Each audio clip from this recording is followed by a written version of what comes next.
Bueno, le damos la bienvenida al padre Joel, que nos da el honor de estar aquí presente en vivo. En las anteriores versiones lo hemos visto solamente en video, pero esta vez está aquí con nosotros. Así que padre Joel, creo que si quieres presentarte, qué estás haciendo por allá y podemos comenzar. Sí, la vez pasada no tuve la posibilidad de estar con ustedes, pero creo que sí, la vez anterior en un Sí, video. Creo que no es igual, ¿no? En realidad, hacer un video o estar acá haciendo un video en general, así compartido, tampoco es igual que estar en presencia, ¿no? Pero bueno, estamos acá, espero que mis neuronas comiencen a funcionar, porque normalmente funcionan a las 6:20 y no a las 3.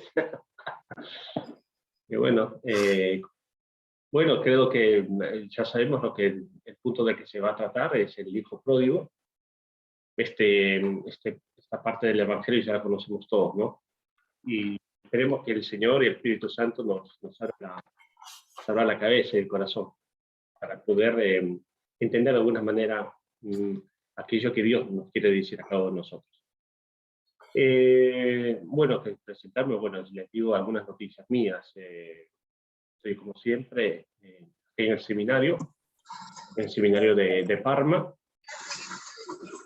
Vivo con los seminaristas, son como dos. Hay más curas que seminaristas en este seminario. Yo de frente mío, que no tengo que hacer tanto ruido. Por favor, ¿puedes cancelar los audios de los demás, Héctor? Se escucha. sí, De frente, del otro lado del pabellón está un viejito. Los de abajo viven los dos seminaristas. Hay uno que quiere entrar al seminario, que tiene más edad, es mayor que yo, creo.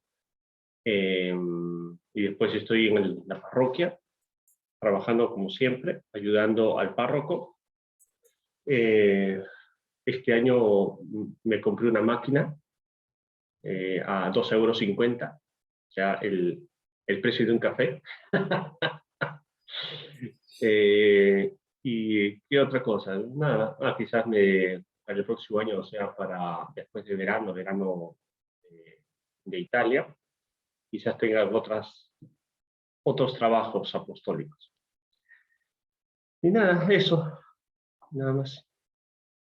bueno. Entonces, Héctor, ¿podés entonces hacernos recordar con las lecturas del Evangelio, por favor?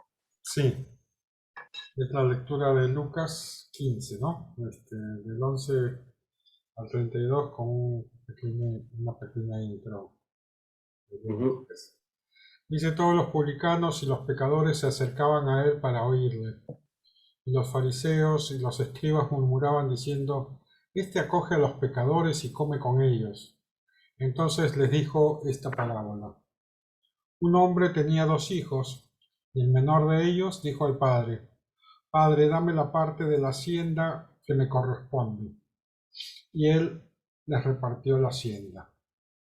Pocos días después, el hijo menor lo reunió todo y se marchó a un país lejano, donde malgastó su hacienda viviendo como un libertino. Cuando hubo gastado todo, sobrevino una hambre extrema en aquel país y comenzó a pasar necesidad. Entonces fue y se ajustó con uno de los ciudadanos de aquel país, que le envió a sus fincas a apacentar puercos, y deseaba llenar su vientre con las algarrobas que comían los puercos, pero nadie se las daba. Y entrando en sí mismo, dijo: ¿cuántos jornaleros de mi padre tienen pan en abundancia, mientras que yo aquí me muero de hambre? Me levantaré, iré a mi padre y le diré: Padre, pequé contra el cielo y ante ti. Ya no merezco ser llamado hijo tuyo. Trátame como a uno de tus jornaleros. Y levantándose partió hacia su padre. Estando él todavía lejos, Le vio su padre y conmovido corrió, se echó a su cuello y, y le besó efusivamente. El hijo le dijo: Padre, pequé contra el cielo y ante ti, ya no merezco ser llamado hijo tuyo. Pero el padre dijo a sus siervos: Traed aprisa el mejor vestido y vestidle. Ponedle un anillo en su mano y unas sandalias en los pies. Traed el novillo cebado, matadlo, y comamos y celebremos una fiesta. Porque este hijo mío estaba muerto y ha vuelto a la vida. Estaba perdido y ha sido hallado. Y comenzaron la fiesta. Su hijo mayor estaba en el campo y al volver, cuando se acercó a la casa, oyó la música y las danzas. Y llamando a uno de sus criados, le preguntó qué era aquello. Él le dijo: Ha vuelto tu hermano, y tu padre ha matado el novillo cebado, porque lo ha recobrado sano. Y él se irritó y no quería entrar. Salió su padre y le suplicaba. Pero él le replicó a su padre: Hace tantos años que te sirvo y jamás dejé de cumplir una orden tuya, pero nunca me has dado un cabrito para tener una fiesta con mis amigos. Y ahora que ha venido ese hijo tuyo, que ha devorado tu hacienda con prostitutas, has matado para él el novillo cebado. Pero él le dijo: Hijo, tú siempre estás conmigo y todo lo mío es tuyo. Pero convenía celebrar una fiesta y alegrarse, porque este hermano tuyo estaba muerto y ha vuelto a la vida, estaba perdido y ha sido hallado. Palabra de Dios. Vamos, Señor.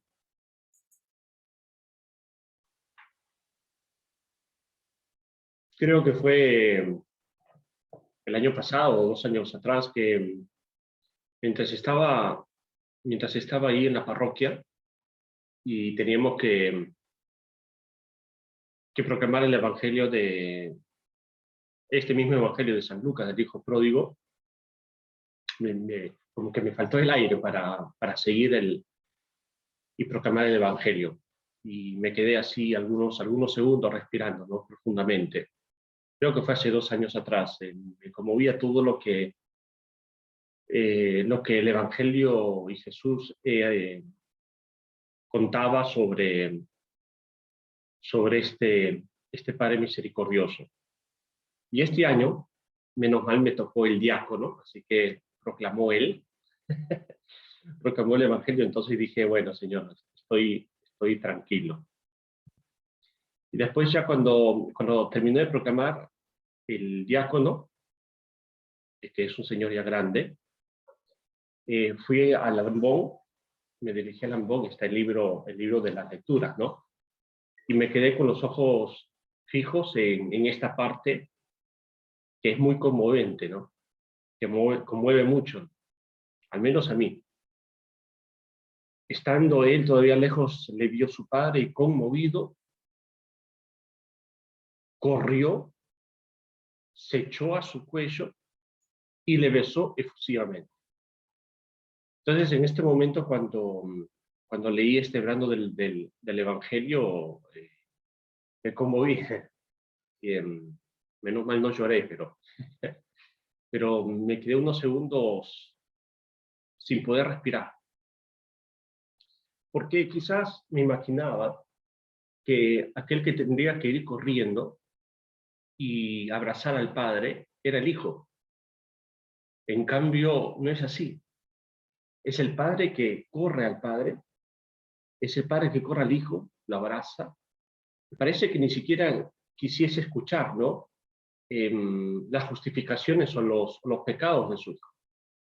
Es el padre que va al hijo para abrazarlo y consolarlo. Es increíble, ¿no? Es increíble como el padre va al hijo para abrazarlo, besarlo y consolarlo. Ustedes tienen, como mostró hace un rato Lucho, tenemos la imagen, ¿no? Recordemos la imagen del hijo pródigo de Rembrandt.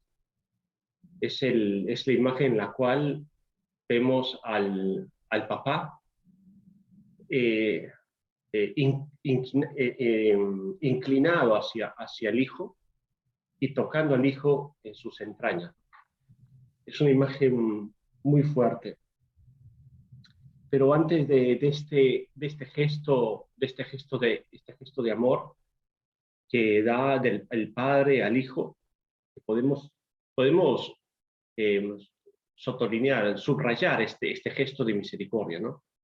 Pero para llevar a ese gesto de misericordia tenemos que acordarnos que antes el padre sufrió. Tenemos que recordar y podemos imaginar, creo que sea lícito, imaginarnos que el padre sufrió y quizás el padre lloró, quizás el padre sufrió en silencio todos los días al levantarse. Creo que sea lícito pensar que el padre salía de su casa, miraba al horizonte y esperaba que su hijo regresase. Creo que sería lícito pensar que el padre lloró en silencio y lloró con las lágrimas.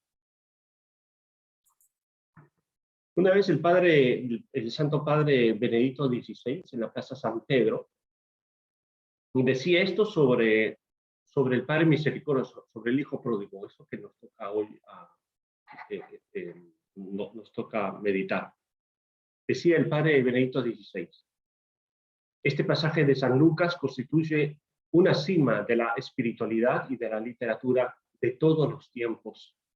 En efecto, ¿qué sería nuestra cultura, el arte y más en general nuestra civilización sin esta revelación de un Dios lleno de misericordia? No deja nunca de conmovernos y cada vez que la escuchamos o la leemos, tiene la capacidad de sugerirnos significados siempre nuevos. Este texto evangélico tiene sobre todo el poder de hablarnos de Dios, de darnos a conocer su rostro, mejor aún, su corazón. Desde que Jesús nos habló del Padre Misericordioso, las cosas ya no son como antes.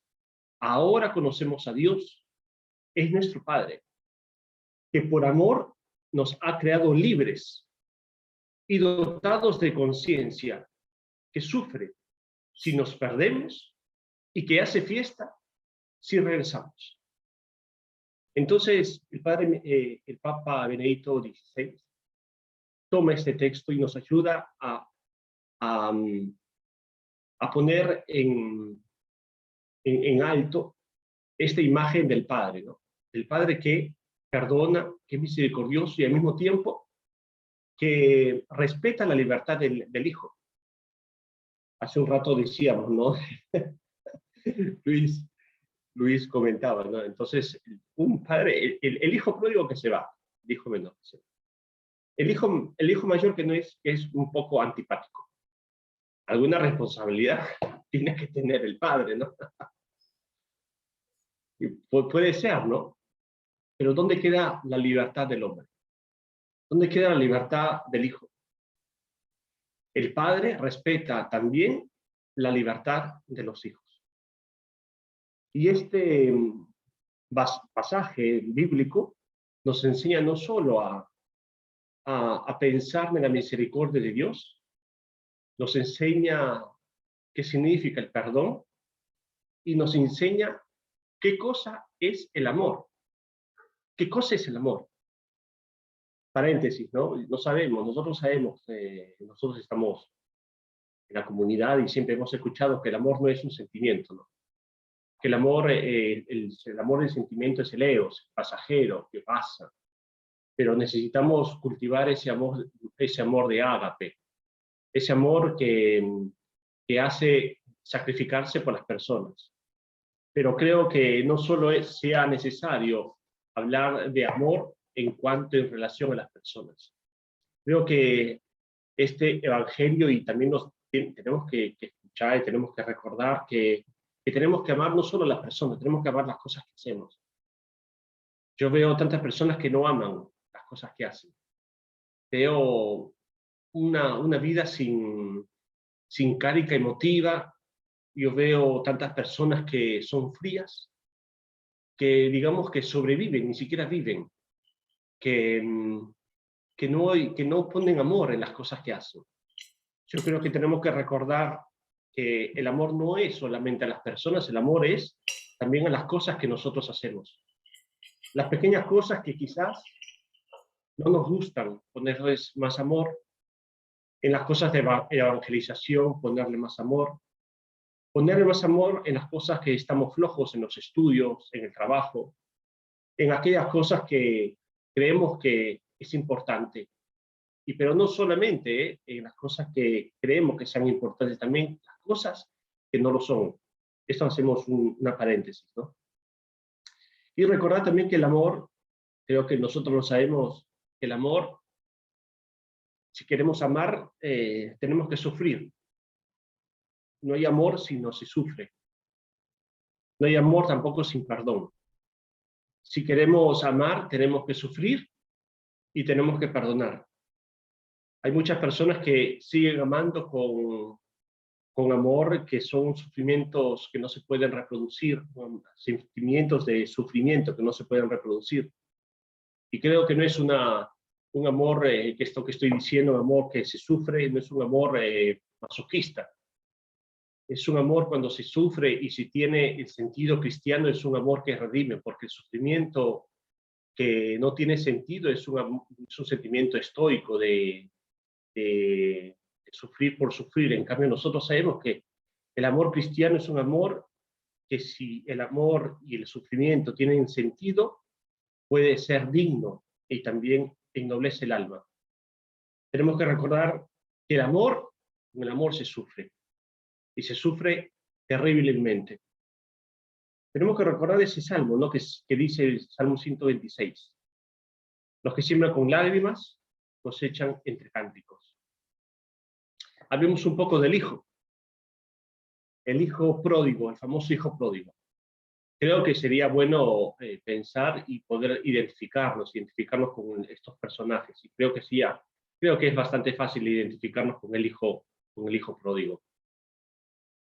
En el mensaje que dio, esto lo tomó del mensaje del Santo Padre Francisco, del miércoles de ceniza, pero del año pasado. Él decía, muy, muy lindo esta cosa que decía el Santo Padre Francisco. El inicio de la cuaresma pasada. Decía él, la cuaresma es un viaje que implica toda nuestra vida, todo lo que somos.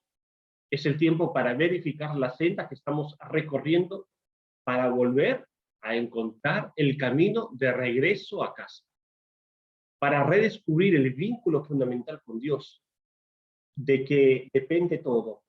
La cuaresma, seguía él diciendo, es discernir hacia dónde está orientado el corazón. Este es el centro de la cuaresma. ¿Hacia dónde está orientado mi corazón? Pero creo que no es solamente el tiempo de cuaresma esto que tenemos que preguntarnos, hacia dónde está dirigido nuestro corazón. La cuaresma es un regresar a casa. Es como la imagen del hijo que regresa a casa. Y él se pregunta, Francisco se pregunta, que creo que estamos todavía en la cuaresma, pero creo que tenemos que prepararnos todavía, porque no tenemos que decir que ya terminó. Estamos comenzando todavía. El Santo Padre comienza a hacerse estas preguntas. Preguntémonos entonces, ¿hacia dónde me lleva el GPS de mi vida? ¿Hacia mí mismo o hacia Dios? ¿Vivo para agradar al Señor o para ser visto, alabado, preferido, puesto en primer lugar y así sucesivamente? ¿Tengo un corazón bailarín que da un paso hacia adelante y otro hacia atrás? ¿Ama un poco al Señor y un poco al mundo? ¿O tengo un corazón firme en Dios? ¿Me siento a gusto con mis hipocresías? ¿O lucho por liberar el corazón del doblez y la falsedad que lo encadena, entonces mi corazón está dirigido hacia Dios. ¿Me pongo a mí en primer lugar o lo pongo a Dios? La otra vez estuve hablando con una chica, esto siempre de regresar a la casa del Padre, ¿no? Siempre regresar a casa. Estaba hablando con una chica y me decía que quería hablar conmigo, después de tanto tiempo quería hablar conmigo. Y no tenía la posibilidad, nos hemos encruzado en desear hablar, ¿no? Hablar conmigo. Y después eso me decía, ¿no? Che, padre, sí, decime, ¿sabes que no me reconozco? No sé quién soy. Ella me decía, quiero decir que no me reconozco en mis actos. No, yo no era así. No era así y no soy así. No sé lo que me está pasando. Y cuando ella me contaba esto y algunas cosas más, me di cuenta que era como estar fuera de casa. Ella no se sentía identificada con aquello que hacía. Y creo que esto también nos puede suceder. Nos puede pasar que nos levantamos y vemos a nosotros mismos y no nos reconocemos. Vemos nuestros actos y no nos reconocemos en ellos. Vemos nuestras acciones y no nos reconocemos. Vemos nuestros sentimientos y no nos reconocemos. Creo que sí, creo que es un síntoma, si lo vemos, es que un síntoma de que estamos fuera de casa y tenemos que regresar a casa. En el Evangelio que hemos escuchado, en el versículo 12, podemos escuchar estas palabras, ¿no? Yo lo leo. El menor de los hijos, el menor de ellos, dijo al padre, Padre, dame la parte de la hacienda que me corresponde. Y él le repartió la herencia.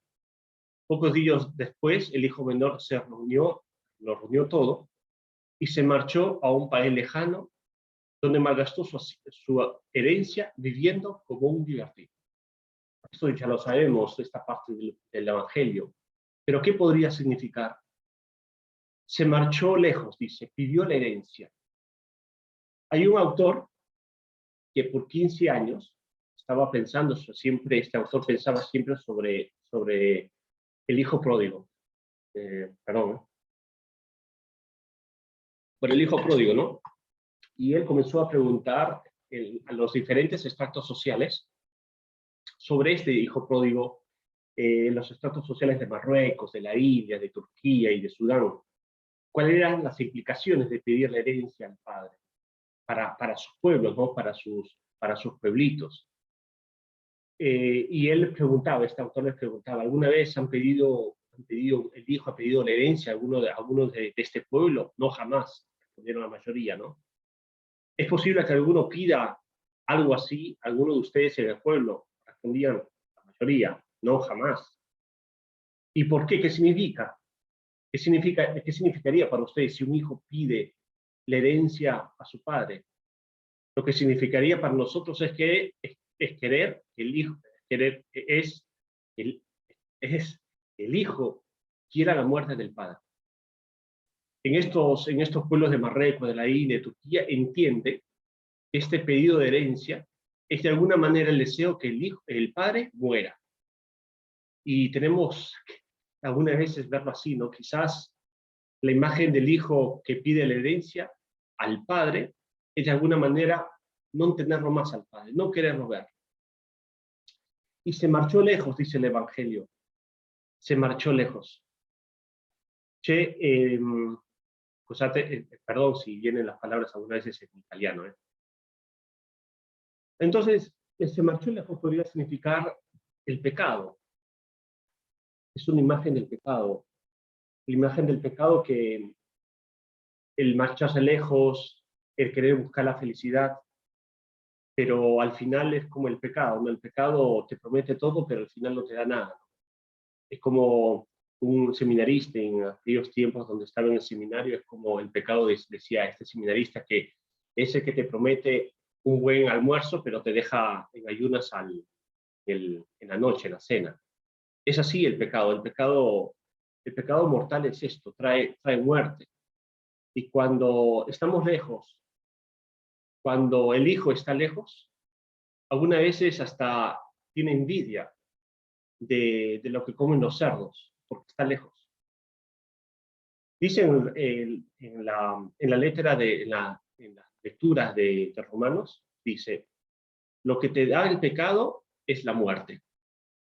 La, la lejanía del Padre es la muerte. Es la muerte de la gracia santificante, es la muerte de la libertad. Eso es el pecado. San Agustín decía alguna vez sobre el pecado, porque ustedes saben, ¿no?, que él es un gran santo doctor de la Iglesia, pero también vivió las pasiones totalmente desordenadas. Y él podía experimentar lo que significaba de verdad eso, lo que significa el pecado, la esclavitud, la libertad y la gracia. San Agustín decía, ¿no? Dice, él suspiraba, pero seguía atado. No fui atado con cadenas ajenas, pero sí con las de mi voluntad. El enemigo lo tenía dentro, era dueño de mi querer. Porque cuando la voluntad transgrede, nace el apetito. Y cuando seguimos el apetito, nace una costumbre. Y cuando no resistimos a la costumbre, se crea la necesidad. Es una parte de San Agustín que es muy conocida, que habla del pecado mortal. Que cuando se da espacio al pecado, se pueda crear también una necesidad. Entonces, el hijo se marchó a un país lejano. Es el deseo que tiene el hijo de no estar bajo las sombras del padre. No quiere más autoridad. Este hijo no quiere más reglas. No quiere la mirada del padre. Quizás se sentía en la casa del padre aburrido. Quizás el hijo menor sentía el deseo de ser un adulto. Quizás quería vivir la vida, probar el éxito, sin la presencia del padre. Quizás este hijo menor, quiso ser adulto, pero lo único que consiguió es ser adúltero. No se puede llegar a ser adulto sin Dios. No se puede llegar a ser adulto sin el Padre. Sin el Padre, todos diventamos adúlteros. Y como ustedes saben, y lo decimos, ¿no? Adulterio significa adulterar, falsificar. De alguna manera el pecado, la lejanía de la casa, nos hace estar en una vida falsa, nos hace falsificar a nosotros mismos. No es que encontramos la mejor versión de nosotros, es la peor versión de nosotros, se falsifica, nos adulteramos, nos convertimos adúlteros. Entonces, creo que este evangelio es un evangelio que nos invita no solamente al perdón, no solamente a la misericordia, no solamente a ver al Padre, sino creo que nos invita a regresar a la casa. Tenemos que recordar esa parte que el evangelio nos invita, ¿no? Cerrar la habitación y métete a rezar al Padre. Creo que este regresar a casa significa regresar a nosotros mismos. Regresar al origen de lo que de verdad somos. De verdad, y no podemos engañarnos. Podemos engañar a las personas, pero no podemos engañar a nosotros mismos y no podemos engañar a Dios. De alguna manera, estar en casa significa escuchar esa voz que nosotros escuchamos quizás hace 2 semanas atrás, en el domingo de la transfiguración, cuando se escuchaba del cielo, este es mi hijo preferido, dilecto. Creo que estar en la casa del Padre es escuchar siempre esta voz, porque si no estamos en la casa del Padre, no escucharemos esa voz que nos dice, tú eres mi hijo, tú eres mi hijo. Y solamente esa palabra, esa frase, puede rescatar, puede sanarnos. Entonces el arrepentimiento, ¿no? ¿Cómo queda el arrepentimiento? El Evangelio en el versículo 17 hasta el 20 dice, y entrando en sí mismo dijo, ¿cuántos jornaleros de mi padre tienen pan en abundancia, mientras que yo aquí me muero de hambre? Me levantaré, iré a mi padre y le diré, Padre, pequé contra el cielo y contra ti, y yo no merezco ser llamado hijo tuyo.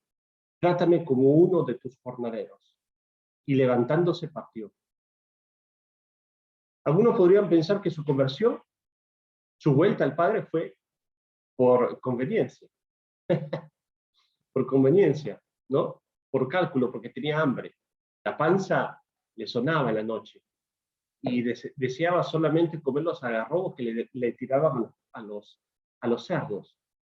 Pero es interesante porque dice el Evangelio, deseaba tener la comida de los cerdos, pero después él entra en sí mismo y dice, he pecado.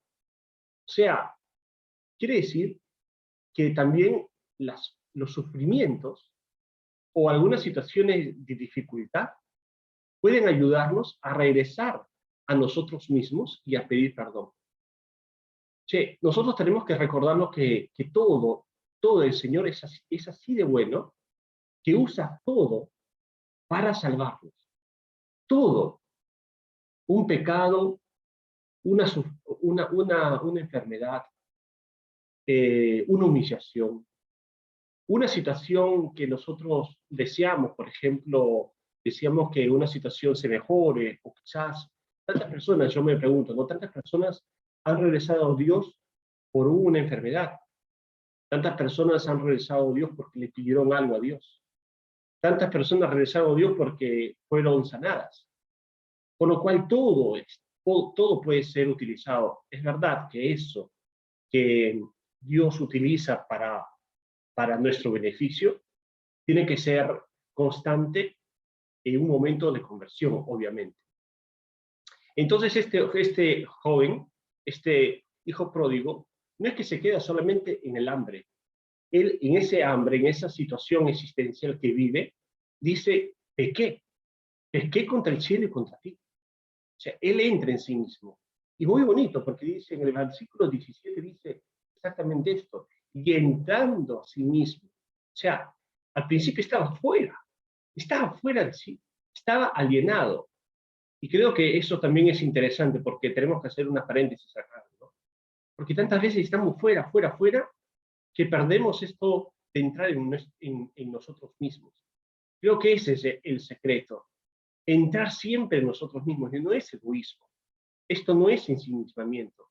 Entrar en nosotros mismos en el final, si es sincero, podemos encontrarnos a nosotros mismos y ahí podemos encontrar una maravilla. Es Dios. Y nosotros mismos podemos encontrar a Dios. Como decía también a Santo Agustino, ¿no? Te busqué en todas las cosas, te busqué en todos los pecados y estabas adentro de mí. Entonces es importante entrar en nosotros mismos. Tenemos que dejar algunas cosas, queridos hermanos. Algunas veces yo creo que estamos en tantas cosas y nos olvidamos de entrar otra vez en nuestra casa interior. Entonces esta necesidad de recapacitar, de reconocer que somos pecadores. Y de al Padre, pequé contra el cielo y contra ti. Pequé contra el cielo y contra ti, dice él, se puso en camino. Yo quisiera compartirles con ustedes, ¿cuántos minutos tenemos? Estoy hablando ya demasiado, media hora. ¿Cuánto es? Y había Sí, sí. preparado el hijo mayor, el pan.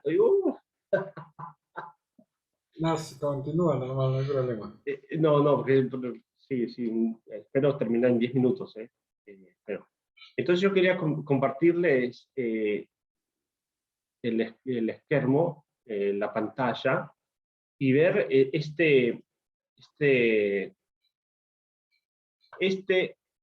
La pintura. la imagen de Rembrandt. A ver, entonces, ¿cómo hago? La otra. Esto.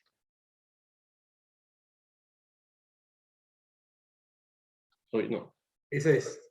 Sí, esta. ese es. Esta. Entonces esta, ¿no? Es muy conocido. Rembrandt no vamos a hablar de arte acá, pero Rembrandt fue un pintor holandés muy conocido. Se hizo fama rápidamente y dicen que sus biógrafos era un tipo que disfrutó la vida, disfrutó la cantidad de dinero, tuvo mucho dinero, un hombre siempre que discutía le gustaba discutir con todos, derrochador, orgulloso, libertino, lujurioso, pero después él comenzó a sufrir mucho y después parece que tuvo una conversión verdadera, ¿no? Esta imagen es aquella imagen en la cual se ve ya un poco la madurez. Y no es un autorretrato, dicen los autores, que sería su camino espiritual. Porque acá vemos el hijo pródigo, ¿no? Que es una imagen que te dice mucho, una imagen religiosa, pero al mismo tiempo hay otro hijo pródigo, que es esta. Esta es la imagen del hijo pródigo en su juventud.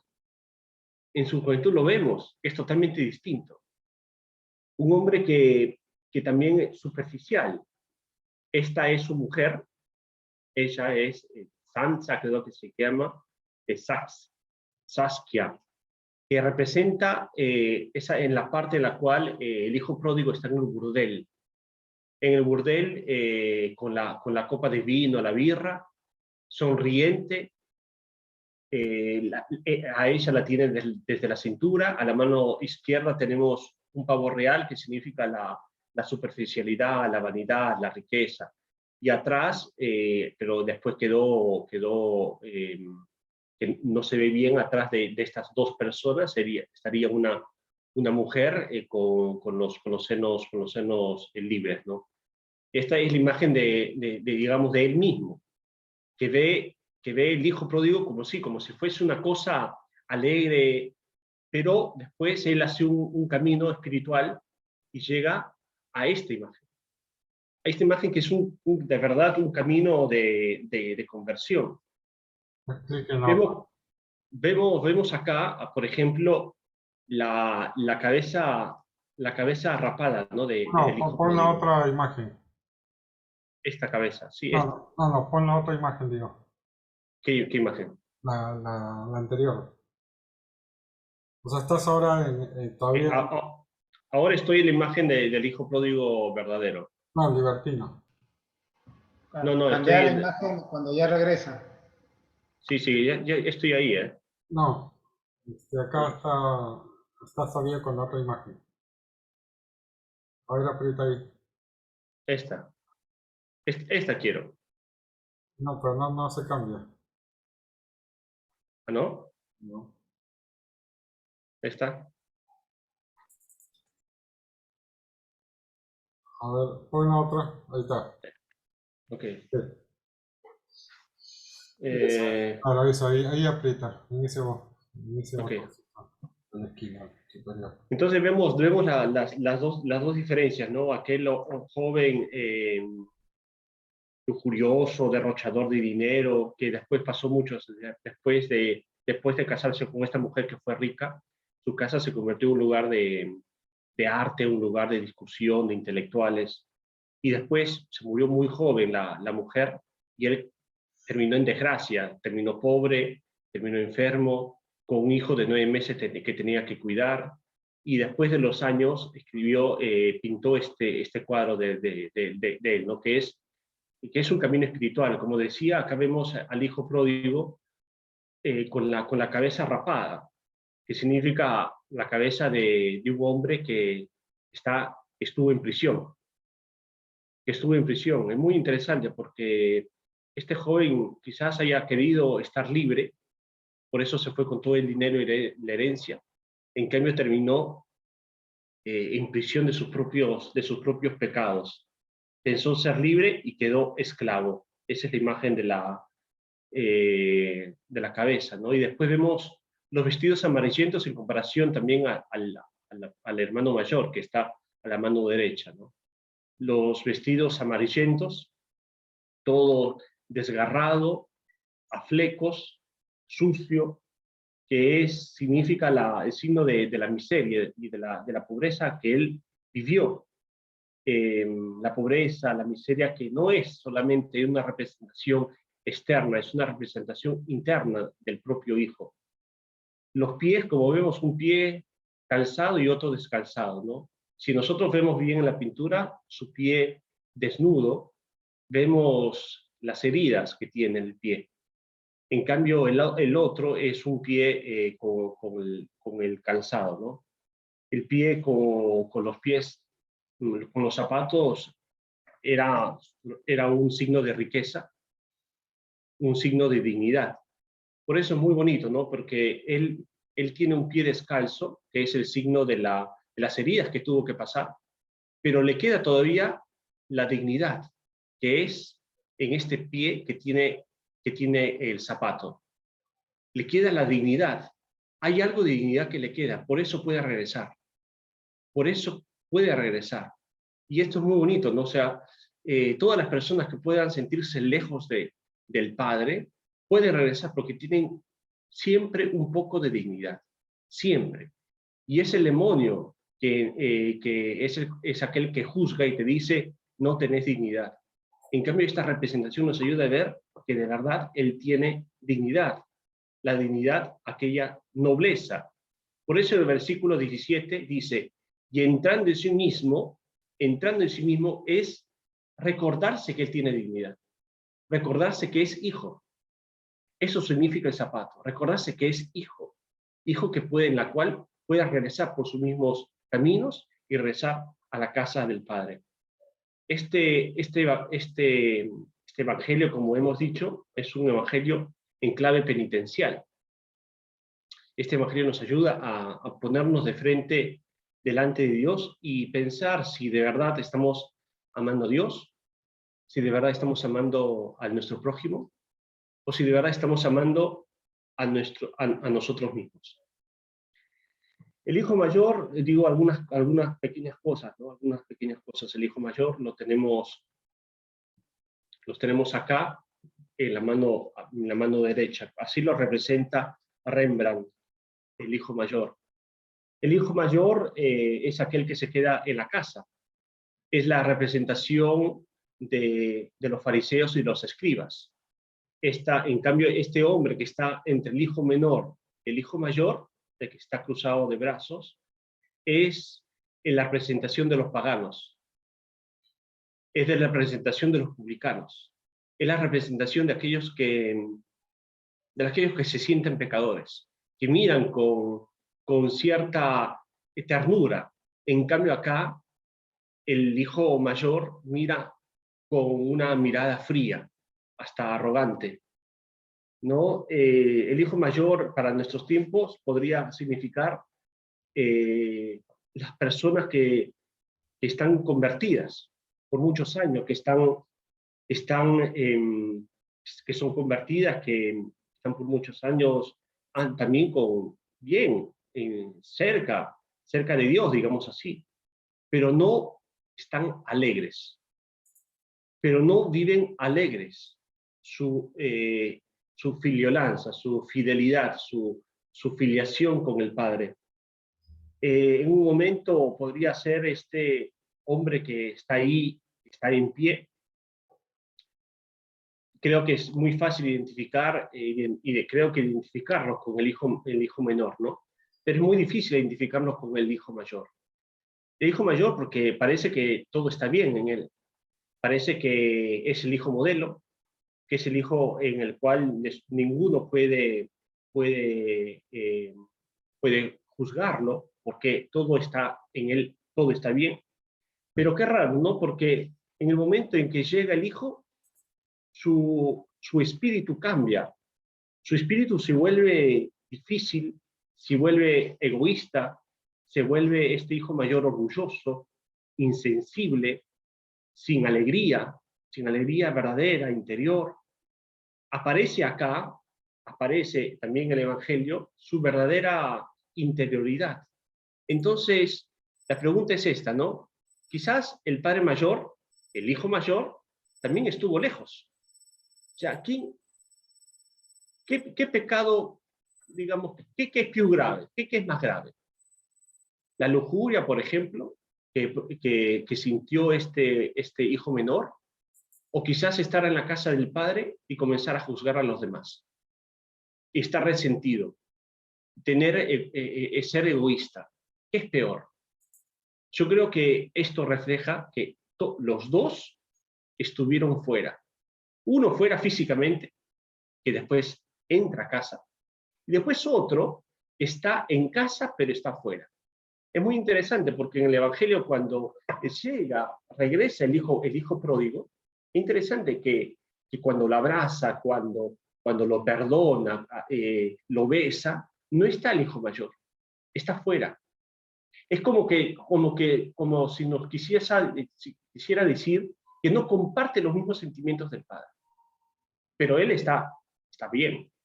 Muy significativo, porque vemos acá al hijo todo recto, ¿no? Todo preciso.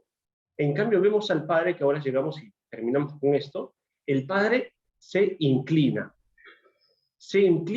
al hijo, se inclina al pecador. La imagen del padre, entonces terminamos con la imagen del padre, ¿no? La imagen del padre es aquel que se inclina al pecador, lo abraza. Y si nos damos cuenta, lo tiene más o menos en la panza. Como si nos quisiera decir que el perdón es como si fuese una nuevo renacer. Porque es así. Cuando hay un verdadero perdón, es un nuevo renacer. Y si nos damos cuenta, en esto, si ustedes lo saben, ¿no? Que las manos son bastante originales porque demuestra la fuerza de su mano izquierda, demuestra la fuerza que es la mano izquierda del Padre, y la mano derecha demuestra la dulzura. La mano izquierda demuestra la fragilidad, muestra la ternura, muestra la compasión, y la mano derecha muestra la dignidad, muestra la protección, muestra la nobleza. Estas dos manos son totalmente distintas. Algunos dicen que quiere demostrar que Dios tiene los sentimientos de padre y madre. La mano izquierda de padre, fuerte, y la mano derecha de madre. Pero no tenemos que escandalizarnos porque no es que tenemos que ser siempre rudos, duros, difíciles. Creo que tenemos que tener y esto creo que sea importante, porque nos podemos identificar con el hijo, que podemos estar lejos. Podemos identificarnos con el hermano mayor, que es aquel que juzga, que es egoísta, que es orgulloso por sí mismo, porque cumple, pero creo que tenemos que identificarnos también con el Padre. Este cuadro, por ejemplo, nos tiene que ayudar a ver que nosotros estamos llamados a ser también Padre. Como Jesucristo. Jesucristo no solamente fue hijo, también fue padre. Fue fragilidad y fue fortaleza. Jesucristo es ternura y es energía. Nosotros lo vemos en diferentes partes del Evangelio, como por ejemplo Jesucristo mismo se deja lavar los pies por aquella y con los cabellos de aquella pecadora, ¿no? Se relaja, se deja. Es un hombre tierno, pero al mismo tiempo cuando tiene que defender, defiende. Creo que esta imagen, al menos la imagen del Padre, nos tiene que ayudar a pensar que nosotros tenemos que inclinarnos hacia la pobreza de las personas, pureza interior de las personas. No es que tenemos que mirar desde lo alto. Esta imagen de mirar desde lo alto, sin sentimientos, sin ningún movimiento, vemos a la imagen del hijo mayor sin ningún movimiento. Tiene luz en el rostro, pero sin ningún movimiento, sin ningún sentimiento. En cambio, la imagen del Padre es aquel que se acerca. Yo creo que es esto, ¿no? Al menos en esta pintura nos ayuda no solo a poder reflejarnos en el Hijo, en el Padre, sino también en la imagen del Padre, que estamos llamados todos a hacerlo. Bueno, con esto termino ya. Basta. Chao. Bueno, si puedes dejar de compartir si quieres la pantalla. ¿Cómo se hace? Ahí. Bueno, muchas gracias, padre. estamos abiertos a que los que estén aquí presentes puedan hacer alguna pregunta, algún comentario de lo que haya suscitado esta meditación, ¿no? No sé, alguien que desee, si no, vamos pasando. Sí, No yo es, quiero, sí, Sí. no es obligatorio. sí. Padre, qué importante hacer esta reflexión en este tiempo, ¿no? De volver a la casa, volver a casa, ¿no? Que no lo había visto así como volver a la interioridad de uno mismo para encontrar al Padre.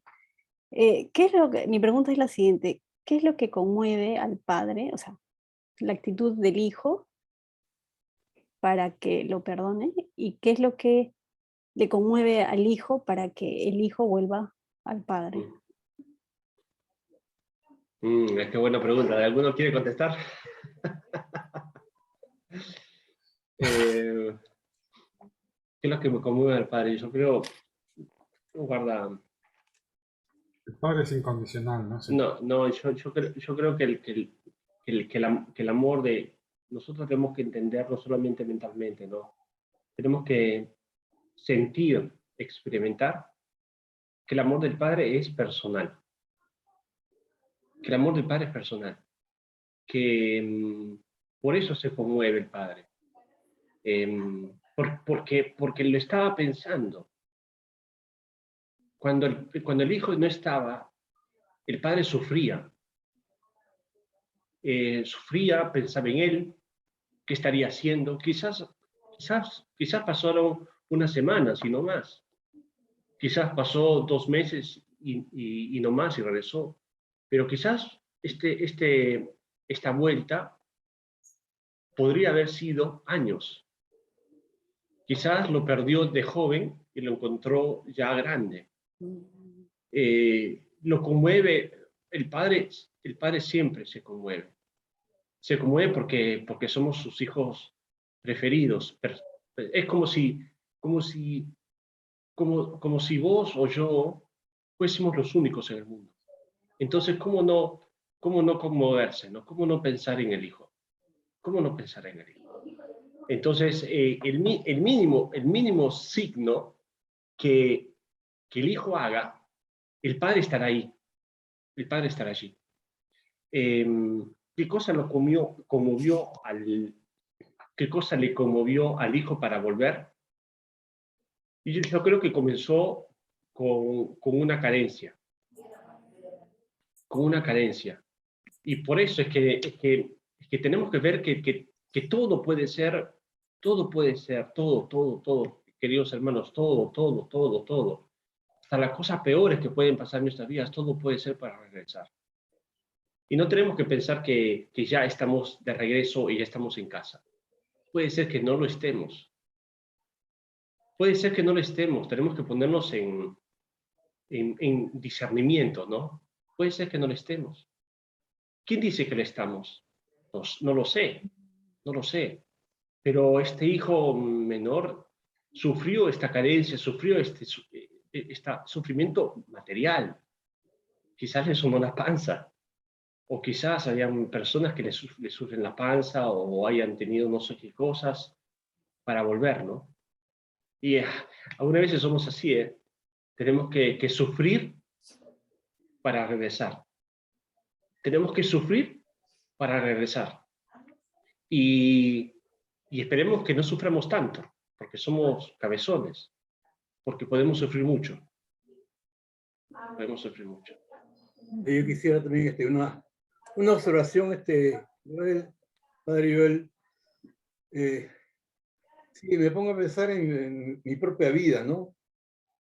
Porque San Agustín creo que decía, ¿no? Bendito el pecado que por él vino Jesucristo. Yo creo que la necesidad, el sentirse basura, el pródigo en un momento dado, y pensando a lo mejor humanamente que tengo hambre, todas esas cosas, pero creo que la conversión llega yo creo que cuando percibe el amor de Dios en el abrazo, en el encuentro. últimamente está hablando yo bastante eso de que todos deberíamos buscar el encuentro con Dios. Porque lo previo a ese abrazo, él estaba pensando cómo me comporto, voy a ser el guachimán de tu fábrica, yo quiero comer, qué sé yo, pero ante un amor, sí, una locura el Padre, sentir que te abraza y no, ni siquiera te escucha, ese encuentro, que eso va a ser, yo lo hago mucho como composición de lugar en los retiros de Vereda Hombría, ¿no? Cuando estamos en la capilla, usamos ahí hasta la música y para producir ese encuentro, que uno se siente pecador, basura, realmente, que ha dañado a la esposa, a los hijos, qué sé yo. Pero ahí en la capilla, ese es el encuentro que el padre viene al hijo. El encuentro, ese es el momento, yo creo que ahí recién el hijo pródigo hasta habrá llorado ahí, ya conmovido ante el amor del padre, ¿no? Entonces uno tiene que buscar eso, digamos, también, ese encuentro profundo. Sí. Sí, sí, porque en realidad no es que con el sufrimiento ya nos convertimos, ¿no? Ese es un primer paso. Un primer paso porque podemos sufrir como perros y no convertirnos. Así es. Pero justamente el abrazo con el Padre que convierte. El sufrir, la parte anterior es el primer paso, que no es que no sea importante, es importante. Pero yo digo, quizás tantas personas sufren y no sienten el abrazo. No sienten el abrazo. Entonces, de verdad, es un misterio esto. Es un misterio. Yo creo que tenemos que rezar por nuestra conversión, tenemos que rezar porque es gracia, de verdad es gracia. ¿Quién dice que después de sufrir nos convirtamos? No, no necesariamente, no necesariamente. Bueno, ¿alguna otra intervención? Rafa, que está ahí escuchando atento. No, pero no es, no es que... Chao, chao, hola. Padre, ¿qué tal? ¡Hey! La ¿Cómo familia. estamos? Hola, hola. ¿Todo bien? ¿Qué hora es por allá? ¿Qué hora es por allá? No, es una hora menos que Perú nomás. Estamos casi igual. Ah, bueno, bueno. Sí. Acá teníamos una pregunta. ¿Cómo hacer para amar aquellas cosas que parece, como decía usted, que no son tan importantes, pero son importantes? Amar el trabajo que uno hace, las actividades. Sí, como para no cortar con esa actitud digamos, de aceptación de la realidad, aceptación de lo que nos toca y no solo aceptarlo, sino que amarlo. ¿Cómo sería eso? Eh, sí, sí, bueno, bueno, bueno. Bueno, yo creo que algunos de ustedes pueden responder mejor esas preguntas, pero yo creo que al menos lo mínimo es poniéndole ganas, como decimos allá, ¿no? Poniéndole ganas y poniéndole energía. Energía. Yo creo que unas cosas que nos podemos olvidar es esto. Es que cuando vivimos en gracia,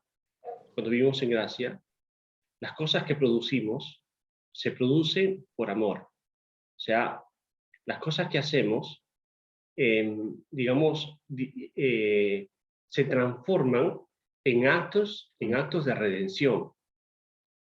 Cuando vivimos en gracia de Dios, todas las cosas que hacemos se convierten, más allá del sentimiento, ¿no?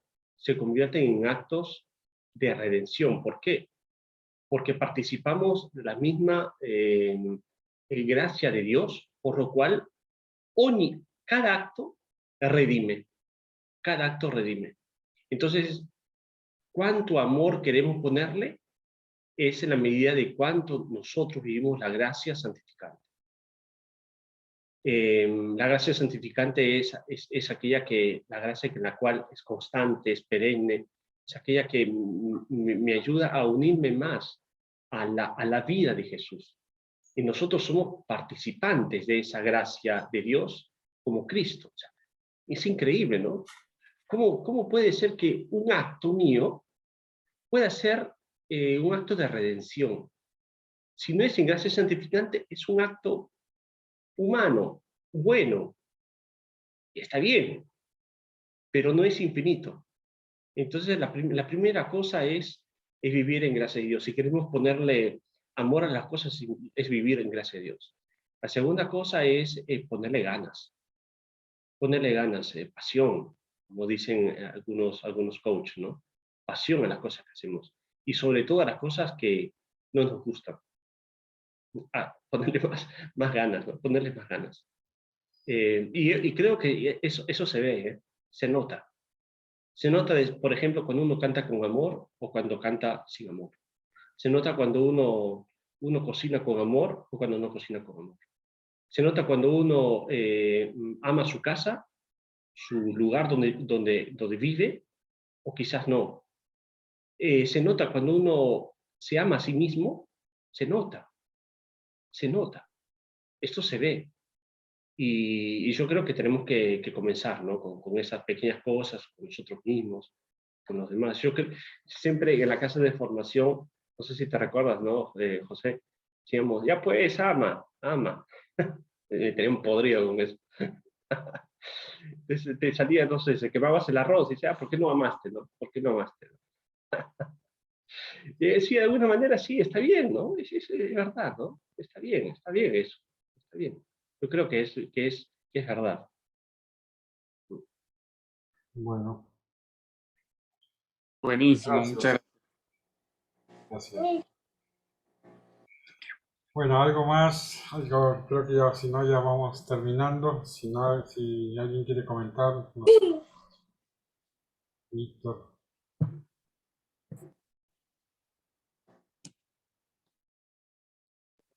Yuri, Padre Marcelo, no sé.